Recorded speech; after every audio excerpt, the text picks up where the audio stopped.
Continuing coverage from Missouri Valley Conference Media Day here in St. Louis. Another one of the new faces in the Valley, Dana Ford at Missouri State. Coach Ford, welcome. I know welcome back to the Valley. You've had experience in the Valley.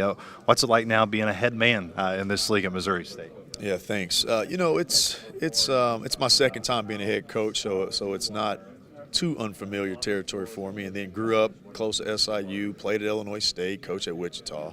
So I'm pretty comfortable in my own skin right now, and we've got a challenge ahead of us at Missouri State, but fortunately we feel like we have some things in place that maybe a lot of other schools aren't fortunate to have. So we feel like we're in a good place. One of those has got to be facilities. One of the things that we are always marveling at when we get a chance to go to Springfield is not just basketball, but throughout all the sports in Missouri State. How big of a recruiting tool is that for someone like yourself when you go out? And, of course, you want that basketball product to rise, but it helps when you have the facilities that you do. Right now it's a good resource to have, and it can become great if we can fill it. If you get butts in the seats, then that could be the number one resource that we have. And I think that's something that we're trying to do because, our program is built on discipline and consistency and mental toughness, but it has to have some talent. And we can attract better student athletes with a sold-out arena. And so, we're very fortunate to have it, but we need to maximize its potential. You mentioned how it's your second time being a head coach.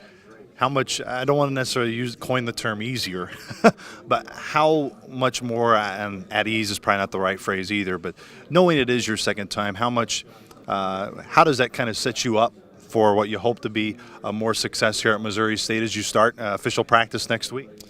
Yeah, it's definitely not easier. It's just, my anticipation skill is just probably a little stronger than what it was the first time. I just know what's coming.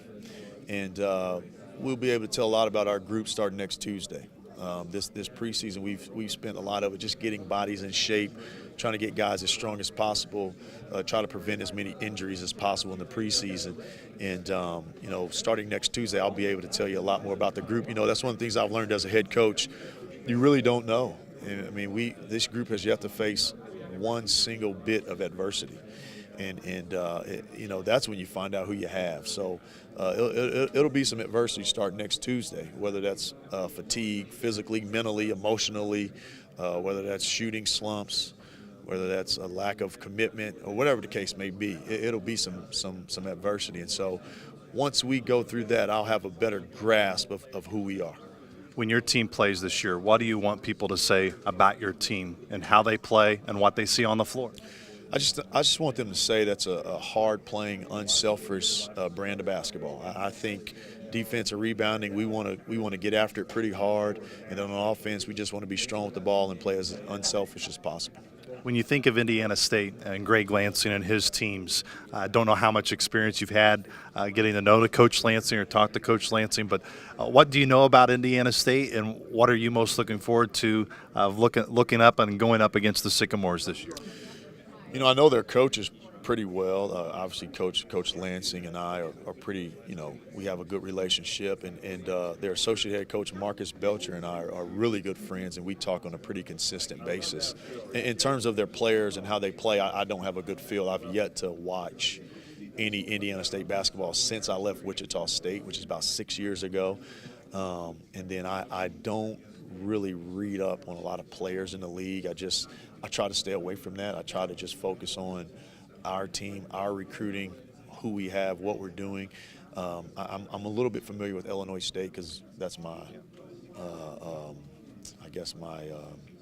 alma mater. But I think that Greg's done a fantastic job. I mean, he could be, if he's not the longest tenured head coach in the league, he's definitely got to be one of them. And we all know how difficult this business is. If you can be accepted in a place for quite some time like he has, then he's obviously doing a really good job. Coach Ford, we look forward to getting to know you throughout your time at Missouri State and throughout the year. Thanks so much for the time. Thank you.